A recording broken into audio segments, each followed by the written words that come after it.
العالمين. الحمد لله الذي أحيانا بعدما أماتنا وإليه النشور. الحمد لله الذي هدانا لهذا وما كنا لنهتدي لولا أن هدانا الله. أشهد أن لا إله إلا الله وحده لا شريك له، وأشهد أن سيدنا محمدا عبده ورسوله وصفيه وخليله، خير نبي أرسله.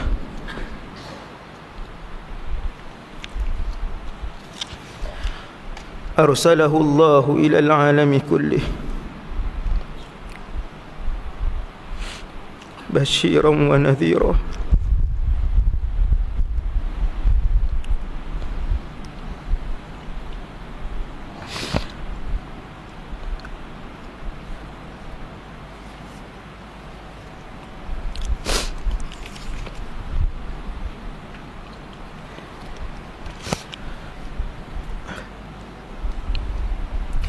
اللهم صل وسلم وبارك وعظم وأنعم على هذا النبي الكريم.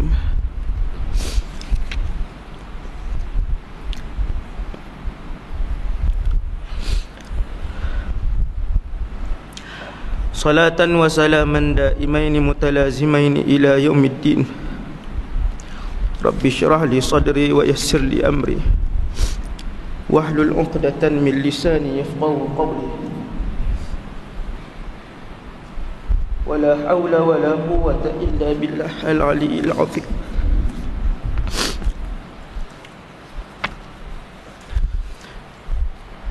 ولا حول ولا قوة إلا بالله العلي العظيم. ولا حول ولا قوة إلا بالله العلي العظيم. أما بعد.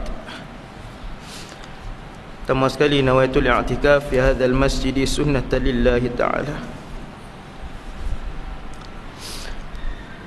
Radina billahi rabba, kami redha Allah Tuhan kami, wa bil islami dina, kami redha Islam cara hidup kami, wa bi Muhammadin nabiyyan wa rasulah,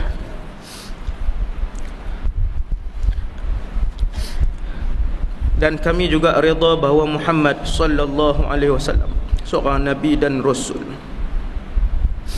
Alhamdulillah, Allah lapangkan kepada kita pada pagi ini untuk sama-sama berada dalam majlis ilmu.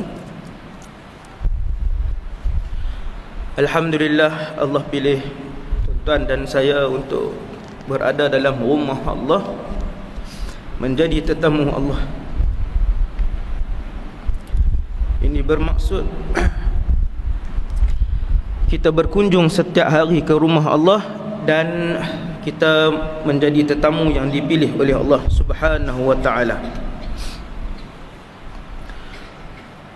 Tuan-tuan sekalian, tajuk syurga dan neraka.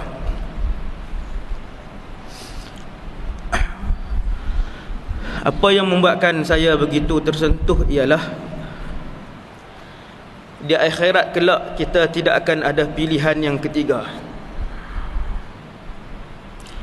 Kita hanya ada dua pilihan sahaja. Dan ketika itulah berlakunya perpisahan yang sebenar di antara kita dan orang-orang yang kita sayang. Apabila seorang melangkah kaki masuk ke dalam syurga Allah, dan yang seorang lagi melangkah kaki masuk ke dalam neraka Allah, wal'iyadzubillah. Untuk masuk ke dalam syurga mestilah mempunyai sifat, kriteria dan juga akhlak yang sangat baik. Kerana Allah menyebutkan bahawa ahli-ahli syurga adalah orang-orang yang tidak bercakap perkara-perkara yang lara. Ahli-ahli syurga adalah manusia-manusia yang apabila mereka bercakap, mereka tidak menyakitkan hati orang lain. Ahli-ahli syurga ialah apabila mereka bercakap, mereka tidak akan berbohong. Ahli-ahli syurga yang apabila diberikan masa kosong oleh Allah, mereka akan menggerakkan bibir mereka, menyebutkan dengan lidah mereka zikrullah ataupun membacakan Al-Quran. Dan ahli-ahli syurga tidak sekali-kali di kalangan mereka yang selalu mengambil hak dan juga menzalimi orang lain. Maka apabila melihat betapa susah dan tingginya sifat dan syarat yang telah ditetapkan oleh Allah itu, seolah-olah diri yang sedang bercakap dan kita semua ni macam seolah-olahnya tidak ada pilihan lain selain syurga, iaitulah neraka, wal'iyadzubillah. Tuan-tuan sekalian, Allah Subhanahu wa taala telah menghantar Rasulullah sallallahu alaihi wasallam, yang Nabi itu juga berusaha untuk memasuki syurga. Bukan Nabi duduk saja, Nabi juga satu orang manusia yang sangat berusaha. Bahkan di kalangan semua Rasul, Rasulullah adalah orang manusia di atas muka bumi ini sejak Nabi Adam alaihissalam sampailah manusia yang paling akhir, yang paling banyak menerima ujian daripada Allah dan yang paling susah dengan ujian-ujian berat daripada Allah Subhanahu wa taala, sampailah Nabi berjaya untuk menjadi seorang manusia yang paling disayangi oleh Allah Subhanahu wa taala.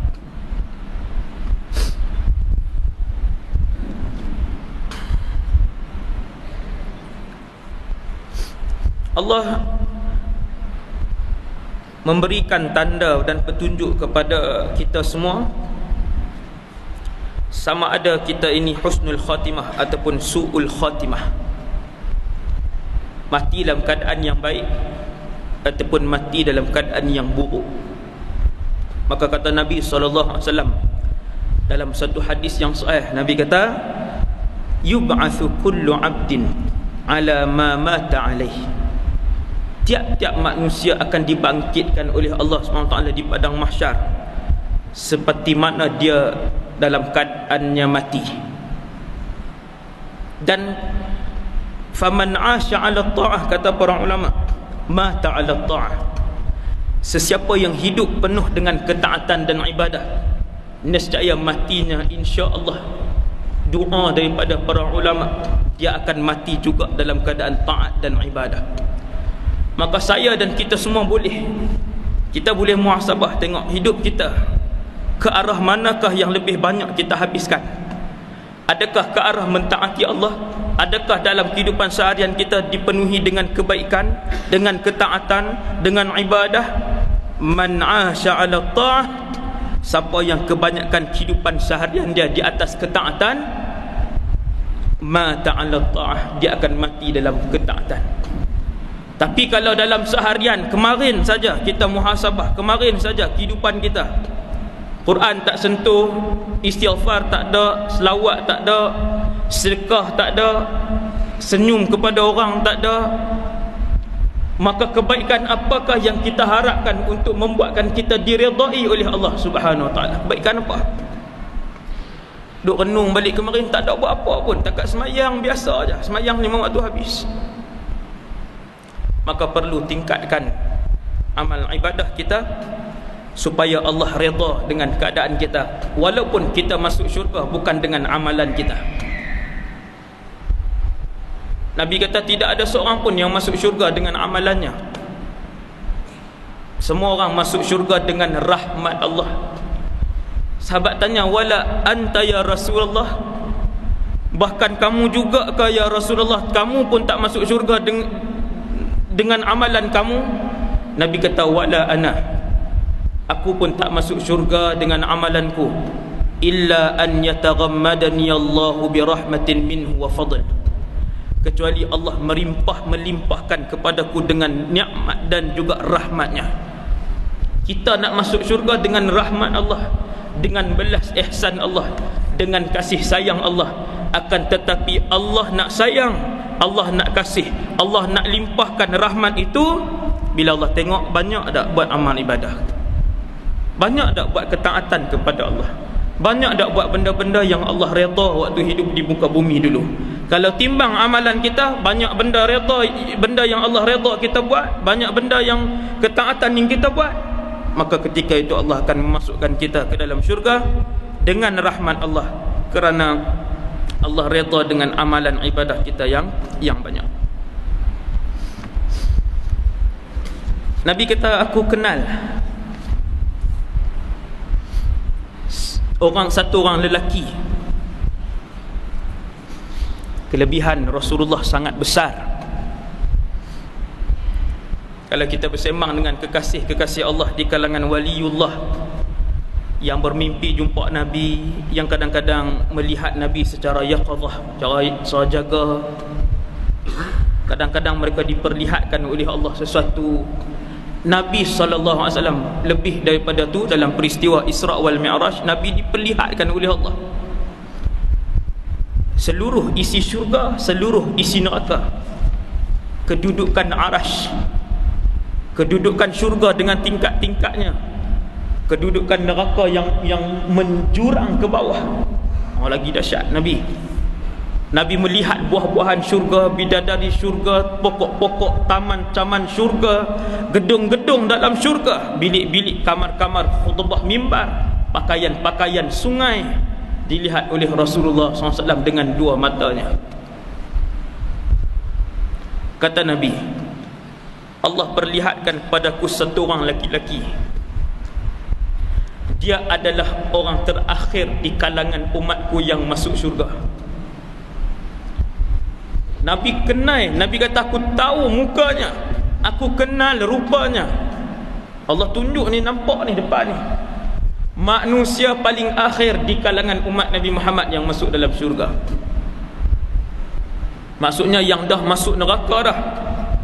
Kita, seandainya kita Muslim, mukmin, tapi tak sempat bertaubat, mati, ditimbang amalan buruk lebih banyak, masuk neraka dulu.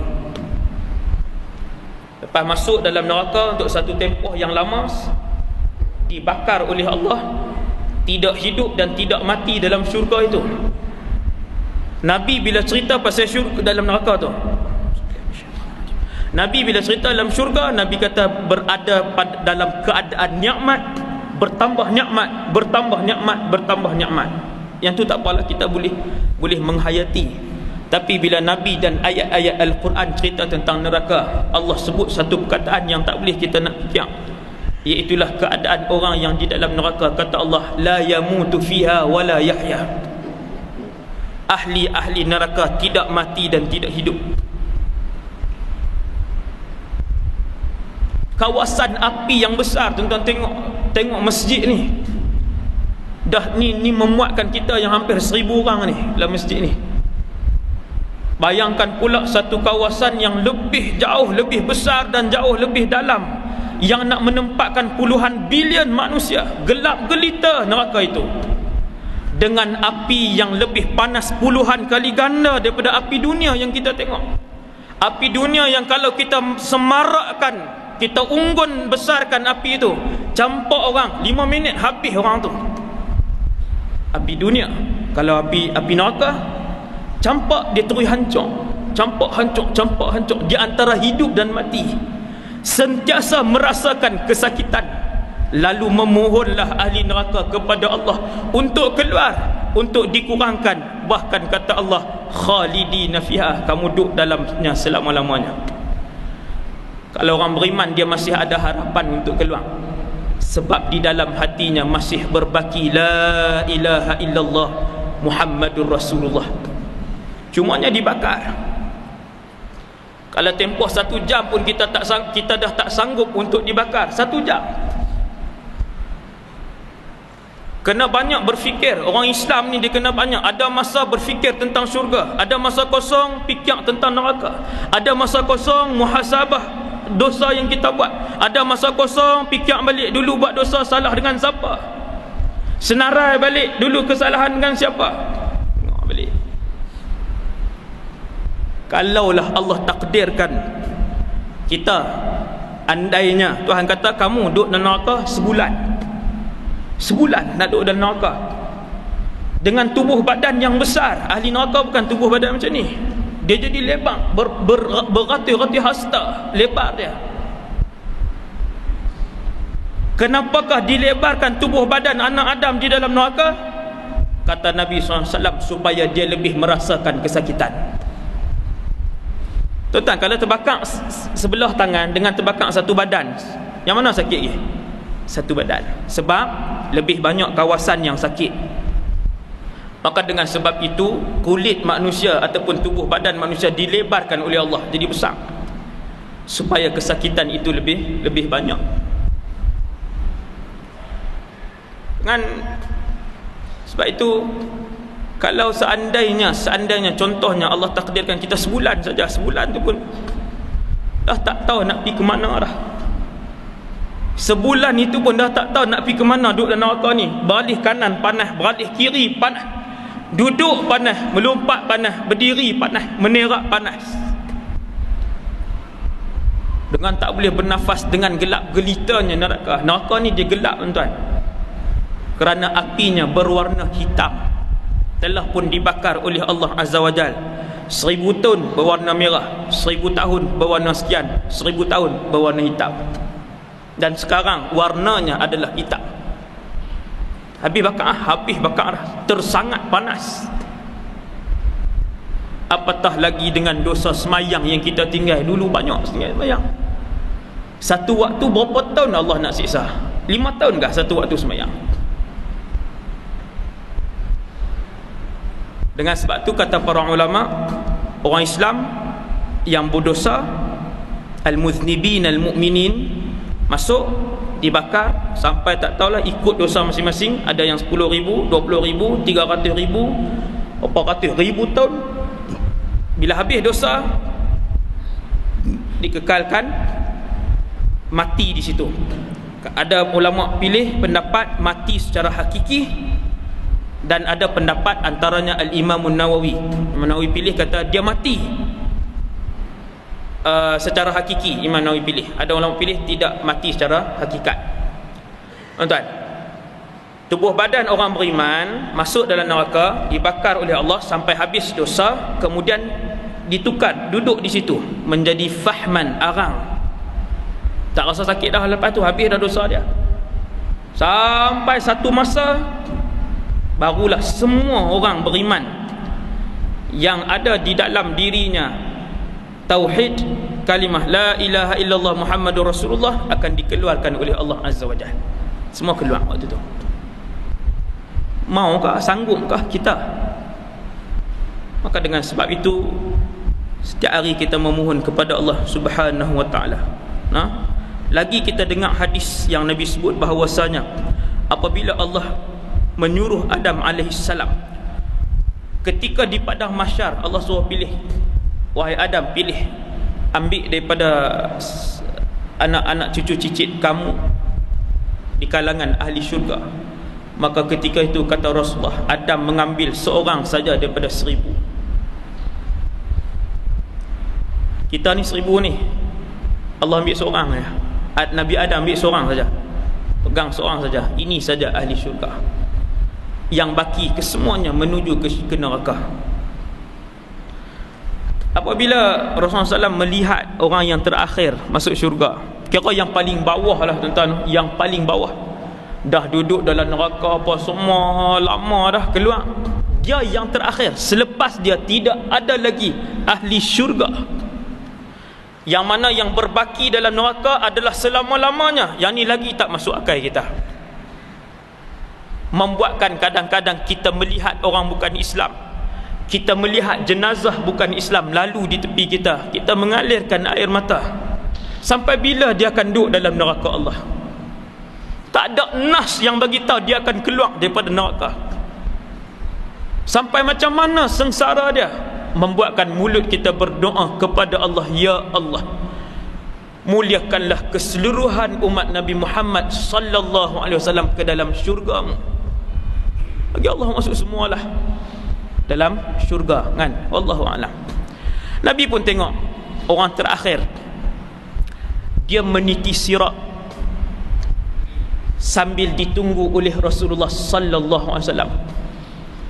Rasulullah ni satu-satunya rasul yang menunggu umatnya sehingga yang paling akhir masuk ke dalam syurga. Rasul yang pakat masuk dah, walaupun pintu syurga tidak dibuka selepas daripada hari hisab dan perhitungan, kecuali diizinkan kepada satu nama dan kepada satu umat, iaitulah penama Rasul yang pertama adalah Muhammad ibn Abdullah, umat yang pertama adalah umat Muhammad sallallahu alaihi wasallam. Sebab itu Rasulullah adalah manusia pertama yang langkah kaki masuk ke dalam syurga. Dan umat Muhammad sallallahu alaihi wasallam adalah umat yang pertama. Pun begitu Nabi berdiri menghadap, membelakangkan syurga dan menghadap titian sirat. Lalu ditanya oleh para sahabat, "Ya Rasulullah, kenapa baginda tidak menghadap ke syurga?" Kata Nabi, "Supaya aku boleh melihat di kalangan umatku yang terjatuh ke dalam neraka dan memberikan manfaat, syafaat kepada mereka." Sampai situ sayang lagi Nabi. Sampai situ sayang lagi Nabi. Kita nak selawat ke Nabi sehari 100 pun tak ada. Nak dapat macam mana kasih sayang dan syafaat Rasulullah? Kita sunnah Nabi pun susah. Nak semayang duha pun susah. Nak sedekah hari-hari pun susah. Bukan banyak, ikut kemampuan. Yang mampu 5 ubang, 5 ubang. Mampu RM1, RM1. Nak buat kebaikan hari-hari pun susah. Dia kata punya pasal hak tu orang lain. Dia tengok sampah sampai tersumbat longkang. Dia kata punya pasal siapa suruh pergi sumbat naik. Hidup ini bukan dia punya pasal tak punya pasal. Setiap tindakan dalam kehidupan kita sama ada dosa ataupun pahala. Ini cara orang mukmin berfikir, ini cara ahli syurga bertindak. Dia tak rasa rugi nak angkat sampah, dia tak rasa rugi nak basuh cawan, dia tak rasa rugi nak buat benda amal kebajikan kepada siapa pun dia buat. Ini ahli syurga. Nabi kata, aku tengok orang terakhir ni di kalangan umatku, lelaki yang terakhir. Bukan di kalangan umatku, lelaki yang terakhir. Dalam hadis tu disebutkan, dia berjalan di atas titian sirat dengan lambat, panjang. Titian sirat panjang cerita pula, jadi panjang, lama nak lalu titian sirat. Apakah warna ataupun keadaan titian sirat? Gelap gelita. Kenapa ya Rasulullah? Kerana titian sirat itu dibentangkan oleh Allah di atas neraka Jahannam. Maka neraka Jahannam gelap, titian sirat itu juga gelap. Ya Rasulullah, bagaimana mungkin kami berjalan? Kata Nabi SAW, anggota badan kamu akan bercahaya berdasarkan kepada iman kamu. Ada orang kata Nabi yang bercahaya hanyalah ibu jari kakinya sahaja. Cahaya. Kemudian dia berjalan, padam pula. Bila padam, dia berhenti pula tunggu. Sikit lah. Iman dia malak. Solat dia kurang. Kadang-kadang dia tinggal, kadang-kadang dia lewatkan. Maka iman dia sangat malak. Keluar macam tu je, sikit-sikit lah. Bila bercahaya balik, dia berjalan balik. Bila padam balik, dia berhenti balik, kata Nabi. Dia tunggu balik. Ada yang melintasi titian sirat secara melunsur, ada yang secara merangkak. Nak masuk syurga ni, syurga depan, bawah neraka, syurga depan. Ada yang berjalan, ada yang berlari, ada yang seperti menunggang kuda, ada yang selaju angin, kata Nabi sallallahu alaihi wasallam. Sampai selaju angin ni manusia-manusia yang setiap hari kehidupan mereka diisi dengan ibadah kepada Allah, tak ambil hak orang, tak sakit hati orang, sentiasa memberikan kepada orang, lebih seronok memberi daripada menerima. Itu sifat ahli syurga. Lebih seronok membantu daripada dibantu. Ambil sat, pergi jangkui sat, basuh kereta sat, buka pintu sat. Itu orang mengarah. Orang mengarah bukan orang yang semua dia nak arah. Ambil pisau kat dia, duduk tang tu lah. Nak pisau, nak apa, duduk tang tu. Ahli syurga dia lebih suka memberi daripada diberi. Ahli syurga dia lebih suka menolong daripada ditolong. Maka kata Nabi, orang lelaki ni, Nabi kata dia berjalan lambat ya, ni hak last sekali ni, hak masuk syurga last, jalan lambat atas titian sirat. Nabi duduk tengok, satgi dia pergi ke kanan, satgi badan dia terhoyong ke kiri, nak dekat jatuh. Dia paling last, paling lemah sekali, iman yang paling lemah. Maka akhirnya dia sampai dekat dengan pintu syurga. Sampai, bila dah habis titian sirat, dia nampak satu pokok yang besar. Dia berasa bahagia tengok pokok yang rendang itu, sebab dulu duduk dalam neraka. Tengok satu pokok yang besar, yang rendang, ada air pula mengalir. Dia kata, ya Allah, aku nak yang tu. Tapi Tuhan kata, boleh, jangan minta lepas ni selain daripada ni. Dia pun duduk di situ, minum, berteduh, semua dia seronok, rehat. Dia rasa nikmat yang teramat dah. Kemudian dia nampak satu lagi di depan. Dia kata, ya Allah, nak yang tu pula, yang tu lebih indah. Tuhan kata, tadi kamu dah berjanji untuk tidak minta yang tu. Ada hadis ni, ni cerita ni. Tuhan pun bagi. Tuhan tahu anak Adam macam ni lah, anak-anak Adam, cucu Adam ni macam ni lah. Dia kata, nak yang depan ni, ya Allah, pohon yang lebih depan, lebih indah. Ni bukan dalam syurga lagi, pinggir, ya, pinggir syurga. Allah Ta'ala pun kata, dia pun pergi duduk di pokok tu. Lagi seronok pokok tu, buah-buahannya lebih banyak, sungainya lebih besar. Tiba-tiba dia nampak lagi yang ketiga di depan. Dia kata, ya Allah, nak yang tu. Tuhan kata, bukankah kamu dah berjanji untuk tidak minta? Dia kata, ya Allah, yang tu lebih indah. Tuhan pun bagi. Apabila dia duduk yang ketiga, dia sudah hampir dengan pintu syurga, dan dia telah mendengar sami'a aswati ahlil jannah. Dia dengar suara-suara ahli syurga. Suara ahli syurga, dengar suara ahli syurga. Dia kata, ya Allah, boleh dah nak masuk dalam. Ni laki-laki last kali ni, dia dengar suara ahli syurga. Tuan-tuan, suara ahli syurga, suara pun sedap dah. Hak Allah suruh kita Sabang ni sat saja, hak bumi ni tuan-tuan, sat saja. Bila kita renung balik, hak Allah bagi ni besar sangat. Dalam syurga ni Allah bagi besar sangat. Suara ahli syurga pun, bahkan pokok dan pohon dalam syurga, apabila berselisih di antara satu sama pohon, maka akan mengeluarkan suara-suara, bunyi-bunyian yang merdu. Syurga. Laki-laki ni pun bila dia dengar suara ahli syurga, dia kata, ya Allah, boleh tak nak masuk? Allah SWT pun suruh dia masuk. Dia masuk, Tuhan bagi nampak syurga tu penuh. Dia pun keluar. Dia kata, ya Allah, syurga penuh. Laki ni dia kata, ya Allah, syurga penuh. Dia bercakap dengan Allah. Dalam hadis ni Nabi cerita dia bercakap dengan Allah, ya Allah, syurga itu penuh. Dia pun kata, Allah SWT pun kata kepadanya ketika itu, ingatkah kamu kepada manusia yang paling mewah dulu, yang hidup di dunia satu ketika dulu? Setiap zaman ada manusia yang paling mewah. Dia kata, ingat. Allah SWT pun kata, kamu akan diberikan oleh aku kedudukan di dalam syurga seperti orang itu. Kemudian aku gandakan, kemudian aku gandakan, kemudian aku gandakan. Dia kata, ya Allah, cukup. Dan kemudian 10 kali ganda daripada kekayaan dan kemewahan orang tu. Dia tengok Tuhan, dia kata, atas tahzi'u bi wa anta rabbul alamin. Adakah kamu main-main dengan aku sedangkan kamu ni Tuhan sekalian alam? Nabi gelak baca hadis ni. Nabi bila baca hadis ni, Nabi gelak. Maksudnya dia jadi heran. Tuhan bagi tahu tu, dia tak masuk akal dia. Kali ganda, 2 kali ganda, 3 kali ganda, sampai dia kata, adakah kamu main-main dengan aku sedangkan kamu Tuhan Rabbul Alamin? Tuhan kata, tak. Itulah tempat kamu. Tempat manusia paling bawah sekali dalam syurga Allah Subhanahu Wa Taala. Tuan-tuan sekalian, hari ini ceramah saya tak panjang, insya-Allah.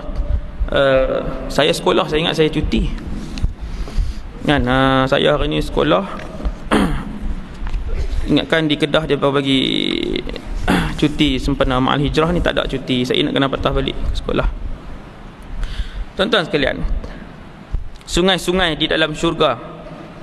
Syurga ialah satu tempat yang penuh dengan nikmat. Allah SWT sebut dalam surah An-Nisa ayat 13, barang siapa taat kepada Allah dan Rasulnya, nescaya Allah memasukkannya ke dalam syurga yang mengalir di dalamnya sungai-sungai, sedang mereka kekal di dalamnya, dan itulah kemenangan yang besar.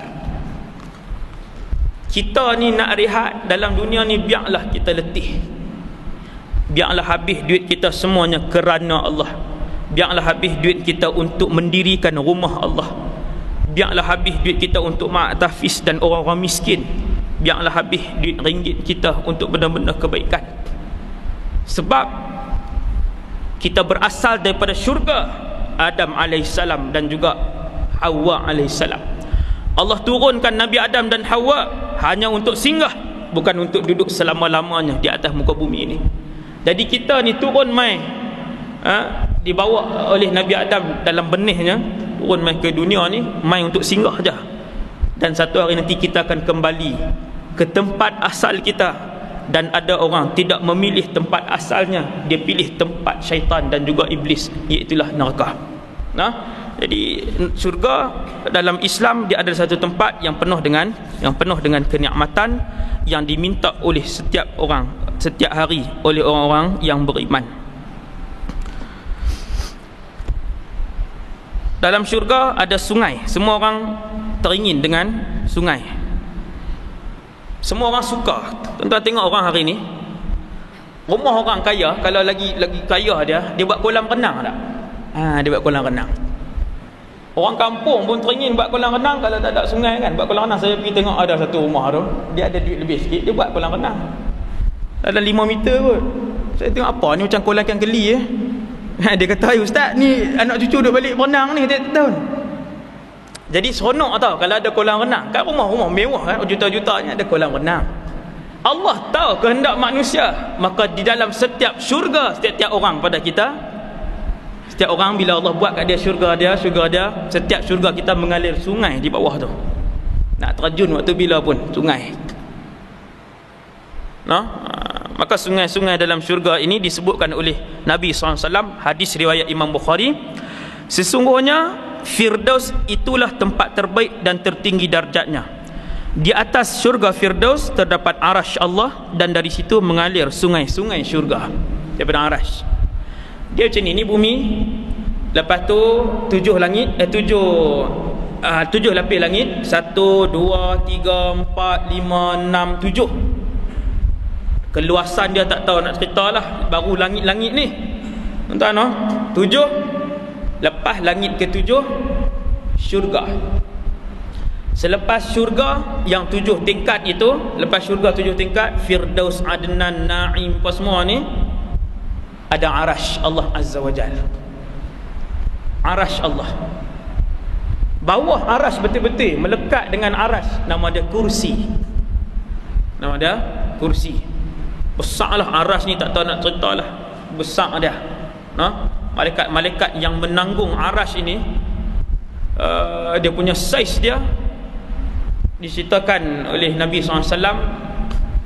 Kepala dia di arasy sana, dia pegang, kaki dia sampai ke bawah ni, besar, panjang sampai ke bawah, lebih 7 lapis langit tu kaki dia duduk di bawah yang sedang menanggung arasy itu. Maka arasy lebih besar daripada kursi. Daripada bawah arasy itulah mengalir punca air, iaitulah air sungai yang masuk ke dalam syurga, bermula daripada syurga Firdaus, mengalir ke seluruh syurga lain. Wa arshuhu 'alal ma'. Arasy Allah itu pernah disebut dalam satu hadis yang sahih, di atas air. Kita tak boleh nak bayang. Macam mana tak boleh nak bayang? Nanti insya-Allah ditunjukkan oleh Allah Azza wa Jalla. Kalau ahli syurga lah. Kalau ahli neraka tak tengok apa tuan. Kalau ahli neraka tak tengok apa tuan. Kalau ahli syurga insya-Allah takkan tengok. Tingkatan langit, kursi Allah, arasy Allah, qalam.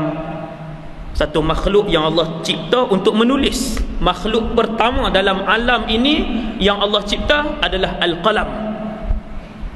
Ada hadis yang sahih. Makhluk terawal dalam alam ini adalah qalam. Sebelum arasy, sebelum syurga, sebelum neraka, sebelum kursi, qalam. Macam mana tak tahu? Qalam ni kalau bahasa kita, bahasa Melayu masuk pen, tapi bukan pen lah. Cuma dia satu makhluk yang kerja dia menulis semua yang pernah berlaku semenjak Allah ciptakan makhluk sampailah akan datang. Semua ditulis. Qalam.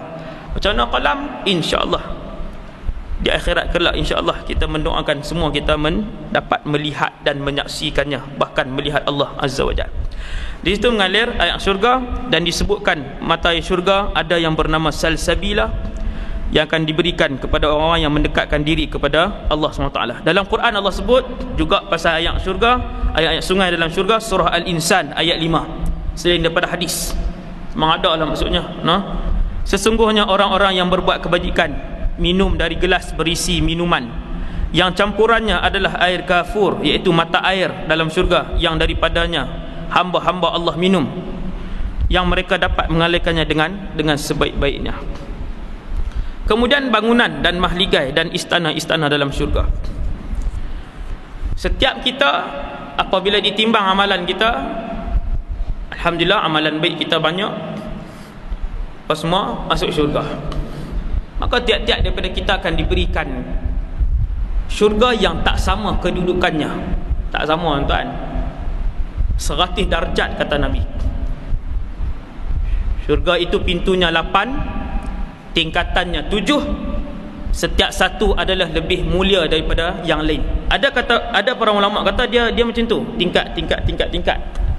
Ada ulama kata dia tak tingkat, dia rata sama aja, tetapi setiap satu tak sama dengan kelebihan yang lain. Macam rumah lah, walaupun duduk dalam satu kawasan, ada yang rumah 100,000, dia ni 300, dia ni 500,000 rumah dia, tapi semua dalam satu kawasan, tanah lot. Gitu dua pendapat para ulama. Kemudian kita akan diberikan oleh Allah Subhanahu Wa Taala syurga kita sendiri. Mahligai dan istana syurga terbuat daripada emas dan mutiara terbaik yang disediakan bagi hamba-hambanya yang beriman. Emas tuan, bangunan-bangunan ni emas dan perak, mutiara. Ada syurga orang, dia pergi tengok syurga dia dengan besar. Syurga dia dibuat kesemuanya daripada mutiara. Allahu Akbar, dia tengok kesemuanya daripada mutiara. Sangkaan awal penduduk syurga bila dia pergi ke situ, yang ni bukan syurga dia. Tak. Khadam yang tunggu di syurga, dia kata, "Dak, inilah syurga kamu." Dia pergi rendah diri pula kat khadam tu. Khadam tu kata, jangan duk rendah diri kat saya. Saya ni khadam kamu saja." Syurga. Allah menyediakan syurga untuk orang-orang yang beriman dengan tuntutan yang begitu kecil. Allah minta kat kita sat saja ni, 60, takat 60 saja.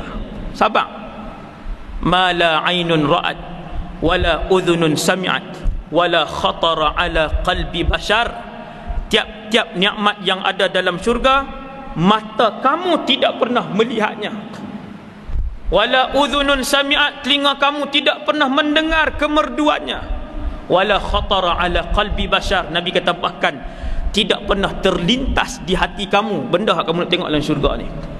Rumahnya, kenderaannya, makanannya, pakaiannya, gedung besarnya, semua hak benda kamu tak nak tengok. Maka sabar, hak dunia ni semuanya adalah lahwun wa la'ibun. Innama hadhil hayatud dunya la'ibun wa lahwun. Tuhan kata, ketahuilah, sesungguhnya kehidupan dunia ini la'ibun wa lahwun wa zinatun wa tafakhurun. La'ibun wa lahwun, benda mainan dan benda lara saja Tuhan kata. Jangan ligan. Hak mana yang Allah bagi, hak kita usaha sungguh-sungguh, dapat harta yang banyak, guna untuk jalan Allah. Pangkat yang tinggi, guna untuk jalan Allah. Adapun untuk ligan sampai tinggal amal ibadah, tidak sekali-kali. Orang mukmin yang bijak dia tahu tak perlu untuk ligan sungguh-sungguh dunia, nak ligan harta, nak ligan pangkat sampai tinggal amal ibadah ketaatan kepada Allah, tidak sekali-kali. Karena dunia dan seisinya ini tidak bernilai di sisi Allah, tidak sama walaupun dengan nilai sebelah sayap nyamuk pun tak sama. Tuhan tak pandang langsung, tak ada apa. Nuhak Tuhan sedia lebih dahsyat. Sabda Rasulullah SAW, sungguhnya orang beriman disediakan di syurga istana dari mutiara yang berongga, panjangnya adalah 60 mil. Di dalamnya terdapat pelayan-pelayan. Tiap-tiap orang ada syurga khas. Tiap-tiap orang dia masuk rumah dia. Boleh tak nak duduk sekali dengan ahli keluarga? Boleh. Tak no? Boleh nak duduk sekali dengan ahli keluarga. Tapi kena pastikan isteri kita juga ahli syurga, suami kita juga orang-orang yang soleh, insya-Allah ahli syurga. Anak-anak kita, anak-anak yang soleh, solehah daripada kalangan ahli syurga. Bangunannya terbuat daripada batu-batu emas dan perak. Adukkannya sewangi kasturi yang harum. Batunya dibuat daripada mutiara, lu'lu' dan yakut, dan tanahnya terbuat daripada za'faran. Ni ulama ambil daripada hadis Nabi, buat jadi ayat, gabung terus. Seperti tepung putih yang berbau kasturi. Tanah syurga ni dia lebih pada nak dekat warna putih. Allahu Akbar. Kita tak tahu no, dia jadi indah kawasan-kawasan. Rasulullah menjanjikan antara hadis, barang siapa yang solat sunat 12 rakaat sehari semalam, maka Allah akan membangunkan sebuah rumah kepadanya di pintu syurga. Pintu syurga ada 8. Kenapa 8? Sebab setiap satu ada namanya yang tersendiri. Ada pintu syurga solat, ada pintu jihad, ada pintu sedekah, ada pintu puasa, ada pintu macam-macam. Bila Nabi cerita kat para sahabat, setiap orang akan dipanggil melalui amalannya yang paling banyak. Dia tuan-tuan, setiap kita ni, saya duk tengok orang ramai ni, orang soleh dan sebagainya. Ada orang soleh dia dengan Quran. Memang dengan Quran ni hari-hari dengan Quran. Puasa juga, cumanya puasa sebulan 3 hari, macam tu je. Dia puasa, dia tak apa sangat, dia Quran. Dosa lain tak buat lah. Semayang 5 waktu, buat keluar zakat, pi haji, tak ambil hak orang, tak mengumpat, mohong, fitnah orang, tak ada. Cumanya dia ni specialist apa dia? Dia suka Quran. Sehari 10 juzuk dia baca Quran. 3 hari khatam, 3 hari khatam, 3 hari khatam, 3 hari khatam. Adakah? Ada tuan-tuan. Ada sebahagian manusia yang begitu. Maka dia ahlul Quran. Maka keistimewaan dia kot pintu tu. Seorang orang Mesir, Syekh Muhammad Hassan cerita. Dia kata doktor ni mai jumpa dia, doktor pakar bedah mai jumpa dia. Dia kata, tuan guru, dalam syarat dia kata sepanjang saya bedah orang, benda yang paling ajaib dalam hidup saya ialah apabila satu orang pakcik umur 60-an, 70-an, muka dia berseri-seri pakcik ni. Tapi bila nak bedah dia teriak. Doktor tu kata, pakcik, saya tak nak masuk bedah dah, pakcik teriak. Pasal apa pakcik teriak? Pakcik takut kah? Dah, tak takut. Pasal apa pakcik teriak? Dia kata, pakcik ni jawab, aku tanya orang kata bedah ni ambil masa lama. Orang kata ambil masa 6 jam, 7 jam, 8 jam. Maka aku sedih hari ni, aku tak boleh nak ulang bacaan wirid Quran. Dia tak boleh nak baca Quran yang aku duk buat tiap-tiap hari. Doktor tintanya, pakcik duk baca sehari berapa juzuk? Sehari aku membaca 10 juzuk Al-Quran sehari. Dia hafal Quran tuan, dia hafal Quran. Mesir biasalah. Mesir ni hafiz Quran ramai. Duk jual cendol hafiz Quran. Kadang-kadang cendol tak ada lah di Mesir, maksudnya yang tepi jalan ni. Pakcik ni kata sehari saya baca 10 juzuk, saya rasa rugi sangat hari ni. Tak boleh nak baca bacaan harian. Boleh tak saat lagi sebelum bedah, tinggal aku sejam, dia pun pakai baju untuk dia bedah. Orang nak bedah, nak kena bedah kan, pesakit pun pakcik tadi dia pakai baju. Dia kata aku duduk atas katil saat lagi, biarkan aku selama 1 jam, aku nak membaca Al-Quran. Quran ni mungkin kita tak rasa best tang mana. Apabila orang tu belum diberikan kemanisannya, maka dia tak boleh nak rasa apabila orang cakap manisnya membaca Quran. Tapi bila orang tu Allah dah bagi kat dia selok satu muka, dia akan selok muka lain, dia akan sekali muka surat lain, dia akan kali muka surat lain, sampai 10 juzuk. Pakcik tu pun salin baju, pakai baju nak dibedah. Dia pun tidur atas katil bedah sambil dia ulang kaji Quran dia. Bukan ulang kaji lah, baca wirid dia. Memang dia hafal, ingat kan, baca wirid dia. Lepas sejam doktor pun main cucuk hak tu, bius satu badan tu. Maka kata doktor, kami pun mula bedah.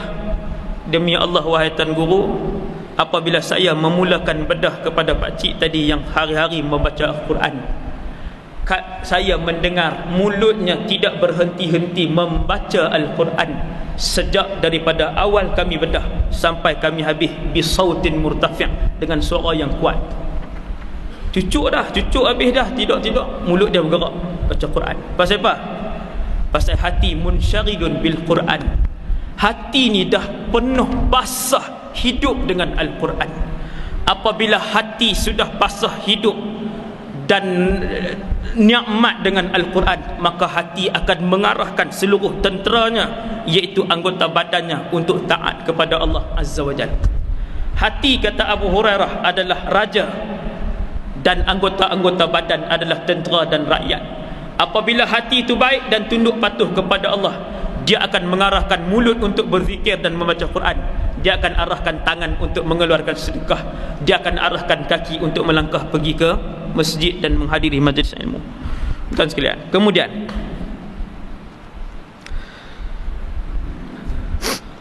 ke 10 kena berhenti lah kan? 10 kena berhenti lah. Apa nama ni, pokok dan taman dan naungan di syurga. Tuan, pokok-pokok dalam syurga. Nabi kata kita masuk syurga, katalah amin, tuan. Tak kata amin pun. Kita duduk dalam syurga nanti, amin kan, sebut amin. Amin maksudnya, ya Allah perkenankanlah. Macam tak teringin pun masuk syurga. Tak siapa, tak kata apa kan. Faham ke tak tahu. Kata Nabi, seseorang itu dimasukkan ke dalam syurga dengan tubuh badan Nabi Adam AS. Lebar lebih kurang 6 hasta, tinggi 60 hasta. Besar tubuh badan kita. Pasal apa besar? Pasal syurga tu sangat luas, sangat-sangat luas. Kalau kita besar ni jenuh, halus. Maka semua masuk syurga dengan hadis yang sahih, dengan apa nama ni, tubuh badan Nabi Adam AS dan umur Nabi Isa 33 tahun. Semuanya, tok wan kita, ayah kita, mak kita, anak kita, umur 33. Orang perempuan katanya ada pendapat kata 33, ada ulama saya dengar kata umur 17 kalau orang perempuan. Wallahu a'lam. Ada yang kata sama, laki 33, perempuan 33. Dengan wajah yang begini tetapi ditampankan oleh Allah. Tak payah duk kalut lah, nak cukup bulu kening, nak panjang, nak bagi tinggi hidung, tak payah. Masuk dalam syurga nanti semua segak, semua putih berseri, jurdun murdun. Semua dalam keadaan ni tak ada ni. Tak ada, dia tak ada ni. Orang laki-laki pun dia tak ada apa semua ni, bau janggut ni. Nabi yang sebut jurdan murdah. Tidak ada ni bulu di pipi. Masuk dalam keadaan segak, lelaki dan juga perempuan. Dalam syurga ada satu pokok, kata Rasulullah dalam satu hadis, apabila seseorang itu berjalan di bawah naungannya selama 100 tahun, nescaya dia belum keluar daripada bawah bayangan pokok tadi. Tak tahu nak bayang, punya luas, jenuh berjalan tuan-tuan dalam syurga ni, jalan dan juga menunggang kenderaan. Pohon-pohonnya kekal dan buahnya dekat, lagi rendah menjuntai sehingga mudah diambil. Seluruh pokok di syurga batangnya terbuat dari emas. Ada dalam Sahihul Jami' hadis tadi. Ibnu Abbas kata, ada penduduk syurga dia rindu dengan hiburan di dunia. Ya, nasyid kita duk dengar, selawat, ya hana, nasyid lah yang dibenarkan. Apa nama ni, nasyid lah kita duk dengar ni. Duduk dalam syurga pakat duk sembang. Teringat tak dulu ni kita beli album Mahir Zain, contoh kita teringat lagu dia Barakallah apa semua, teringin dengar Kata Ibnu Abbas, lalu Allah mengutus angin dan menggerak-gerakkan pohon tersebut. Kemudian pokok tersebut memberikan semua hiburan yang pernah ada di dunia. Tak payah kalut lah, tak payah kalut, semua di syurga nanti. Sampai tahap tu kita duduk dalam syurga, kenal lagi ke orang-orang yang kita kenal di dunia? Ya, kita duduk dalam syurga, kita kenal lagi semua orang yang kita kenal dalam dunia. Bahkan kita akan berkenalan dengan ramai orang-orang yang baru, para nabi dan sebagainya. Buah-buah dalam syurga disebutkan oleh Allah SWT dalam surah Ar-Rahman. Fihi ma fakihatun wa nakhlun wa rumman. Buah tu Allah katalah, pokok-pokok ni banyak. Kita semua mengimpikan satu rumah, ada sungai, rumah besar, rumah tu pula mewah. Kalau boleh nak buat ni semua dengan bahan yang mahal, ada duit lebih sikit dia pilih mozaik mahal sikit, ada duit lebih sikit dia ekonkan semua, maka itulah yang disediakan oleh Allah, rumah yang cukup lengkap dengan khadam sekali. Semua orang di dunia pun dia nak rumah kalau boleh ada khadam, tukang basuh pinggan, tukang, dia tak buat apa, seronok mai lap kuku dia, sikat rambut, maka Allah tahu kehendak anak Adam, dan Allah sebut di dalam syurga kamu nanti kamu akan ada khadam-khadam yang mengelilingi kamu. Yatufu alaihim wildanun mukhalladun, khadam-khadam penuh dikelilingi kamu yang akan mengelilingi kamu. Yatufu alaihim mukhalladun, selama-lamanya dia berkhidmat kepada kamu. Kita ambil orang gaji duk tengok hari lah, lama bulan depan nak habis dah ni, nak kena renew pula. Kadang kawan tu balik tak main dah. Nak ada orang gaji? Nak. Kalau boleh 3 orang, kalau boleh 5 ustaz, bahagian kereta seorang, bahagian kemas rumah, bahagian masak seorang. Yang ni yang Allah tahu kehendak manusia. Tuhan kata ramai di kalangan khadam-khadam yang akan mengelilingi kamu dalam syurga. Nak apa? Sebab dalam syurga pun ada makan, ada pakaian, kita pergi pasar. Maka banyak keperluan-keperluan tu khadam-khadam ni lah tolong kita kerja berjalan ya, hari-hari berjalan. Kan manusia suka berjalan, duduk di dunia pun. Kalau boleh ustaz, tiap-tiap bulan nak pergi berjalan, nak pergi Bali, Pulau Kapas, nak pergi Australia, nak pergi. Tapi tak boleh, duit tak cukup. Nabi kata sabar, jalan di sana. Esok duduk di sana, nak pergi duduk tepi pantai ke, nak terjun dalam laut ke, nak sabar ustaz, hak dunia ustaz. Entah no, ini nikmat syurga. Syurga. Nah, kata Ibnu Abbas apabila membacakan ayat wa dhullilat qutufuha tadlila, Allah cerita dalam Quran, ditundukkan kepada mereka buah-buahan. Orang tanya, wahai Ibnu Abbas, Ibnu Abbas ni manusia di kalangan umat Nabi Muhammad yang paling alim tentang penafsiran Al-Quran, nombor 1. Hasil doa Nabi, Allahumma faqihhu fid din wa 'allimhu ta'wil. Ta'wil Quran, tafsiran Quran. Banyak orang ambil pendapat dia. Orang tanya, wahai Ibnu Abbas, apa maksud Allah menundukkan pokok-pokok? Maksudnya kata Ibnu Abbas, dalam syurga nanti kamu tengok kebun-kebun buah ni banyak. Pokok-pokok dia apa semua. Dan apabila kamu nak makan, kamu capai je buah tu turun mai ke tangan kamu macam ni. Kan macam lampu tu dia turun mai, kita pun pegang makan. Kata Ibnu Abbas, kadang-kadang kamu makan sambil berdiri, kadang kamu tengok buah tu sambil duduk, dan kadang-kadang sambil kamu berbaring, kamu capaikan tangan kamu, buah tu dia turun mai ke tangan kamu, kamu pun makan. Wa dhullilat qutufuha tadlila. Itulah maksud kata Ibnu Abbas. Lah nak beli buah macam tu lah no. Dah beli pula dia bubuh dengan racun, dengan apa pula buah tu sampai dalam syurga. Ada hadis riwayat Imam Bukhari, buah-buahan di syurga seperti anggur. Ada yang macam anggur. Ada buah nanti kita tengok dalam syurga, nak dekat sama macam buah di dunia, nak dekat sama. Rasa-rasa tak sama. Ia lebih putih dari susu, lebih manis dari madu, lebih lembut dari tepung, dan di dalamnya tidak ada biji. Lah, Allah tahu. Hadis ni riwayat Imam Bukhari. Allah tahu kata kita ni, kalau buah anggur tak ada biji, seronok tak? Seronok. Kan makan bapak-bapak tu ketelan. Buah limau tak ada biji, seronok tak? Seronok. Doyan tak ada biji, lagi seronok. Tu dia angkat-angkat tu lembut, ketul, luk. Allah tahu manusia suka buah macam tu. Maka Nabi pun sebut, Allah dah buat siap-siap dah kepada kamu semua wahai umat Muhammad, buah-buahan dalam syurga memang tak ada biji. Seronok kita makan. Cumanya nak sabar saat ni je.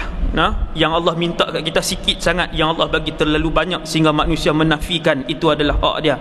Bila dia kata, dia tengok nikmat dia dalam syurga, dia kata, ni bukan hak aku ni, besar sangat.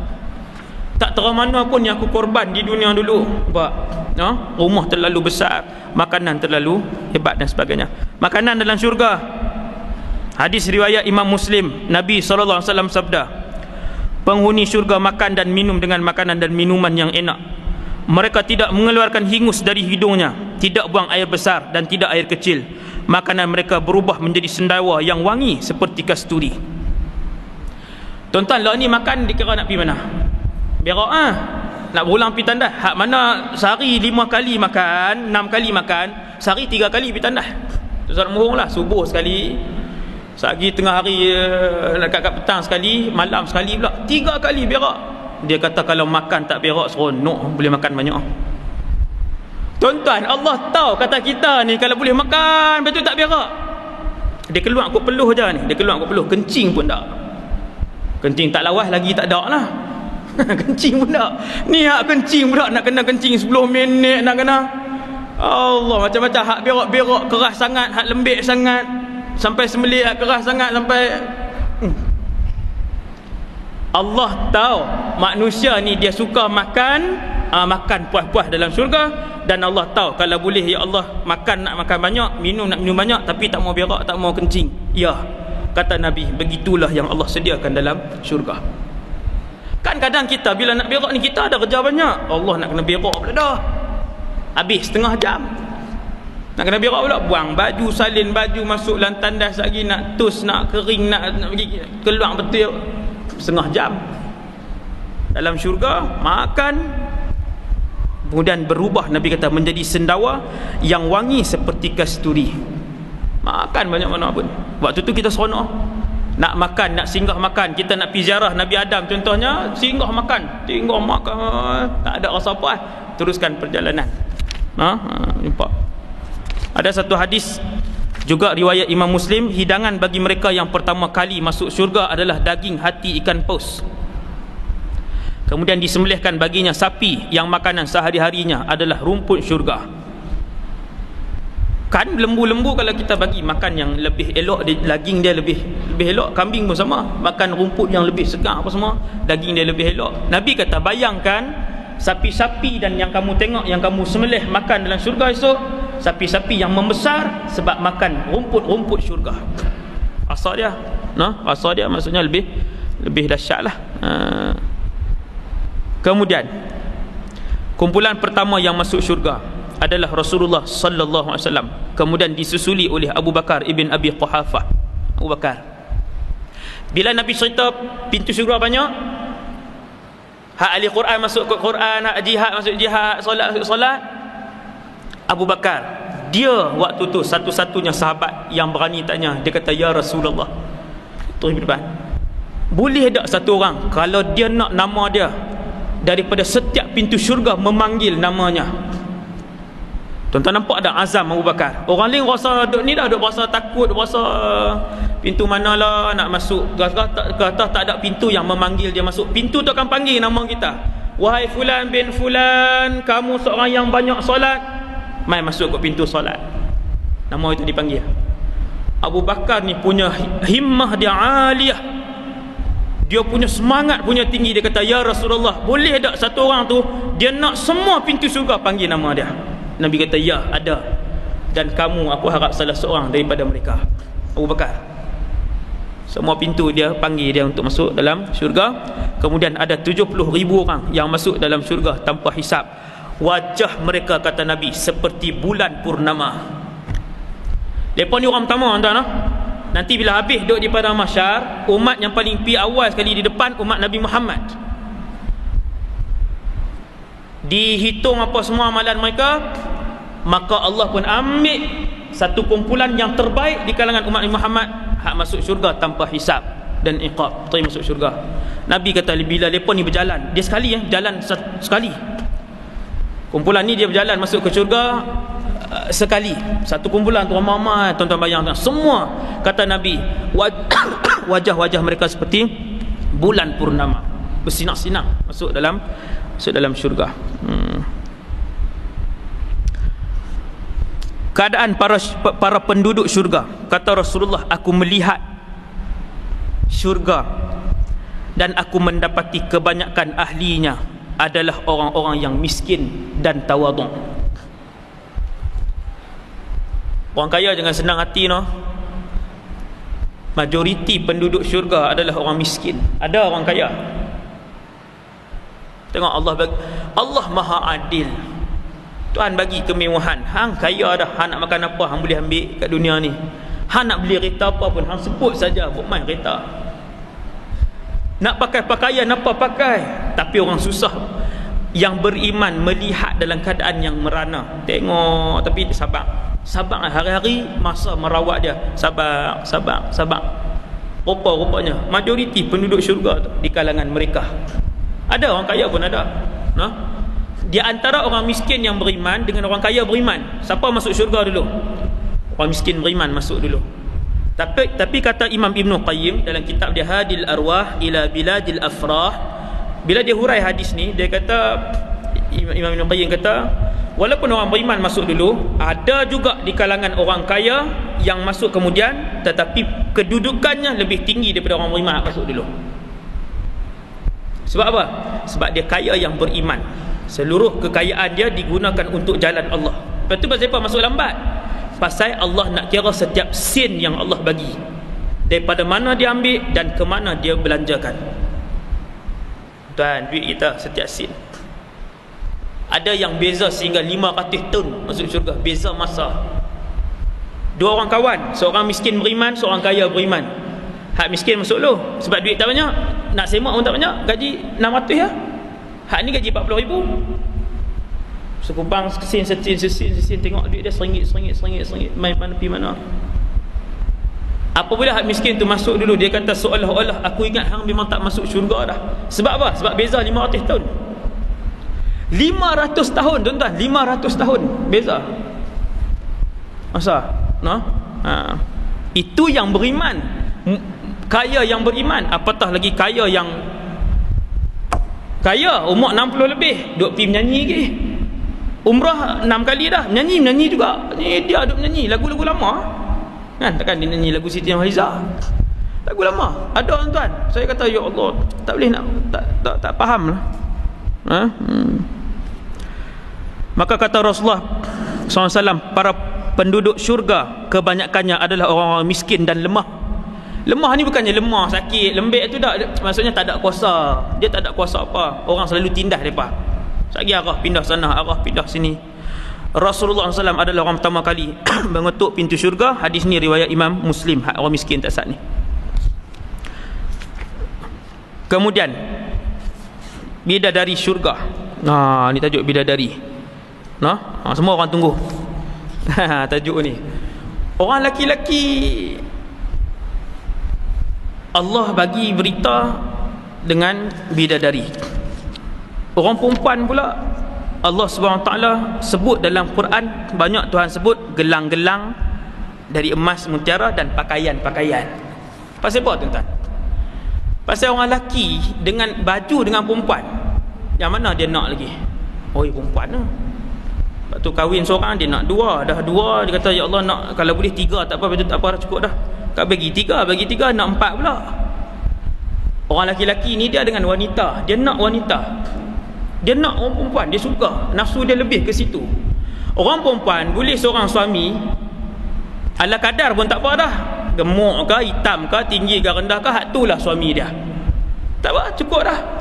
Tapi tang mah kan, barang kemas apa semua, baju-baju ni, yang tu tak boleh. Hak tu umur 50 pun mau tukar lagi, ada nak tukar biak tangan lagi. Umur 50 pun kalau orang suar cincin ke dia, buat malu-malu ambil, dia mau. Orang lelaki 50-60 pun dia nak wanita. Kalau mah apa pakai perayaan ni tak heran dah. Kan, orang lelaki ayah-ayah bila mai apa nama ni raya, tak tukar kat dia baju, dia tak kisah. Dan ni tukar bini je. Bukan tukar bini, maksudnya tambah kat dia, tak apa. Tambah kat dia seorang lagi tak apa. Tak tukar baju raya, 3 tahun dah pakai kan melekat ni. Dia tak heran. Orang perempuan tak tukar, tak boleh. 2 bulan sekali mau beli baju kurung baru, mau beli jubah baru punya. Sebab tu dalam syurga Allah tahu orang perempuan dia nak apa. Allah sedia kat orang perempuan ni gelang-gelang emas, pakaian-pakaian, kuda mutiara dan sebagainya. Orang lelaki pula disediakan kepada mereka bidadari-bidadari syurga. Satu orang ada 20 bidadari, satu orang ada 30 bidadari, satu orang ada 70 bidadari kepada dia. Sahabat malu-malu nak tanya, ya Rasulullah, adakah di syurga nanti kita boleh berjimak dengan bidadari-bidadari itu? Nabi kata di syurga seorang mukmin diberi kekuatan yang banyak untuk jimak dengan wanita. Tuan-tuan duk ligan apa nikmat ni? Ada orang sampai umur 60 duk ligan perempuan lagi. Umur 60, umur 65, 72 nikah pula. 72 nak buka pintu minta larat dah. Kalau keras sikit pintu tu main buka Ustaz. Lah nikah juga. Tuan-tuan, syurga Allah sedia dah. Nabi kata Allah sedia bidadari, kamu boleh jima' dengan bidadari tu. Bahkan ada ayat Quran yang sebut inna ashabal jannatil yawma fi syughulin fakihun. Sesungguhnya ahli-ahli neraka hari ini, iaitu ketika duduk dalam syurga, dalam keadaan sibuk. Sibuk buat apa?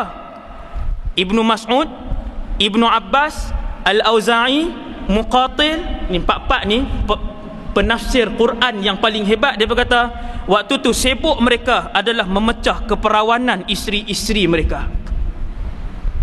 Duduk ligan lagi kat dunia ni. Sabar Ustaz. Sabar dengan apa yang ada. Sabar. Allah nak sedia no. Apabila Nabi duk cerita pasal bidadari apa semua ni, sahabat-sahabat perempuan pun dengar juga. Ummu Salamah, isteri Nabi, ya Rasulullah, antara isteri-isteri yang salihah dengan bidadari-bidadari syurga ni, ayyuhunna afdal, siapa lebih hebat? Orang perempuan dia mesti nak tanya juga kan, dia mesti nak tahu. Mestilah dia dengki Nabi duk cerita ni bidadari, suami dia nak boleh bidadari apa semua ni. Dia tanya, ya Rasulullah, siapa yang lebih hebat? Ummu Salamah tanya. Nabi kata, tentu sekali yang lebih hebat adalah nisaul mu'minat, isteri-isteri yang salihah lebih hebat, jauh lebih cantik, suaranya jauh lebih merdu. Nampak tuan? Nabi, Allah sedia ni benda hak kita nak. Hak kita nak. No, isteri-isteri yang salihah akan jadi lebih cantik. Muka-muka tu lah. Kok kita kata Ustaz, tak mau Ustaz, nak tengok hidung dia hak penyek tu juga. Tengoklah kan. Tuhan ubah hak lain tapi nampak segak. Tuan bidadari. Nak apa lagi ni? Sahabat sampai tanya terang-terang, ya Rasulullah, boleh kami boleh ni kah? Nabi kata boleh. Bahkan kamu duk sibuk pula, ada di kalangan kamu duk sibuk pula. Pendapat 4 orang saya sebut ketika menghuraikan ayat 55 surah Yasin tu, inna ashabal jannatil yawma fi syughulin, penduduk syurga ada di kalangan yang sibuk. Lepas kata tu sebahagian lah, bukan ni bukan semua. Kemudian wangi-wangian syurga tu biasalah, sampai Nabi kata kita waktu duduk atas titian sirat tu ada yang dah bau dah wangi-wangian syurga. Ada yang Nabi kata dalam hadis yang masyhur tu, duduk nak berhenti 10.30 ke. Saya akan berhenti insya-Allah 5 minit lagi. Sambung waktu lain lah pula, banyak lagi kan. Tu neraka tak dingin tak apa. Tuan-tuan, ada hadis Nabi kata kita jalan atas titian sirat, kita bau wangi-wangian syurga, bau seronok wangi daripada jauh. Sama macam kita daripada satu tempat tiba-tiba tengok atas satu bukit sebuah istana bergemerlapan. Kita nampak macam mana, hebatnya. Atas titian sirat macam itulah, kita akan nampak daripada jauh. Wangi. Puluhan tahun punya perjalanan dah bau wangi.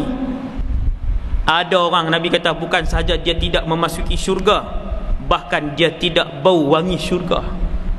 Iaitulah wanita-wanita akhir zaman, kata Nabi, yang rambut mereka seperti bonggol-bonggol unta. Dululah hadis itulah, apabila mereka berjalan, orang semua tengok mereka, cara dia belit tudung, mai ikut ni 3 kali, mai ikut ni 4 kali, sampai orang tengok.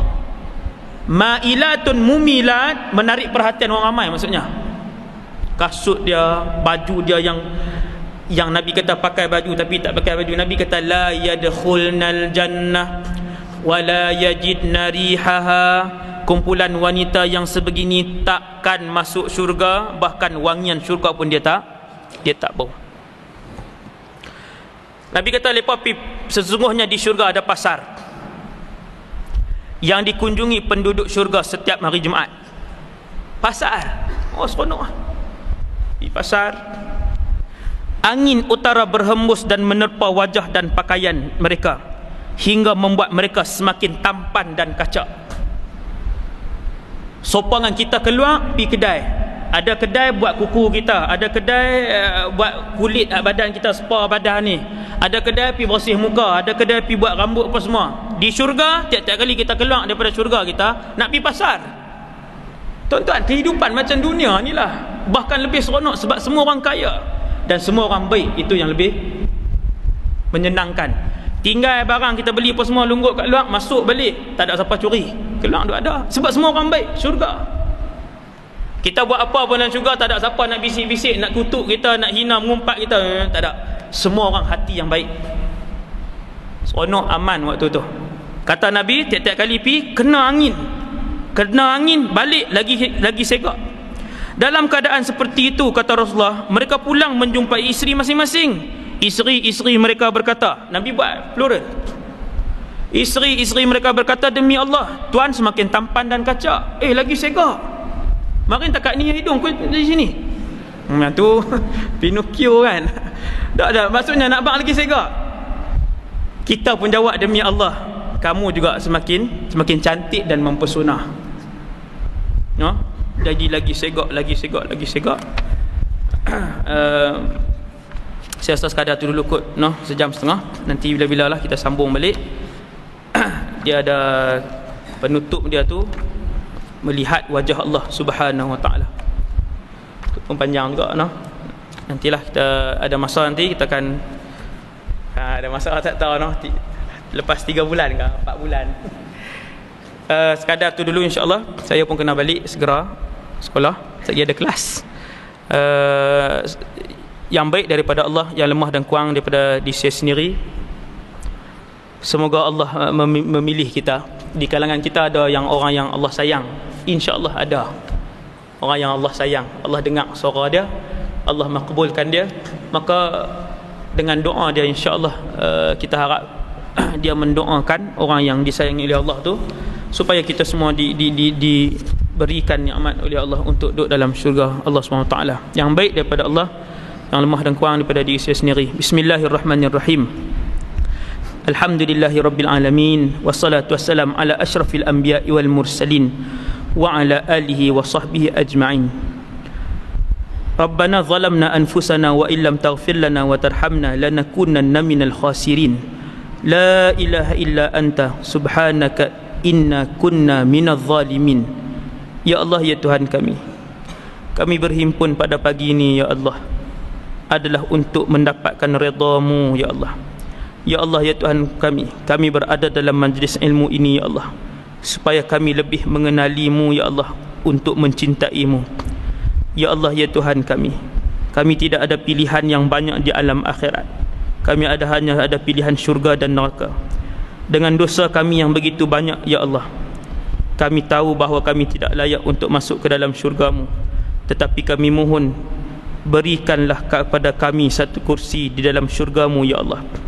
Tuliskanlah pada pagi ini, ya Allah, bahawasanya nama-nama kami adalah ahli-ahli syurga, beserta dengan ahli keluarga kami, ya Allah.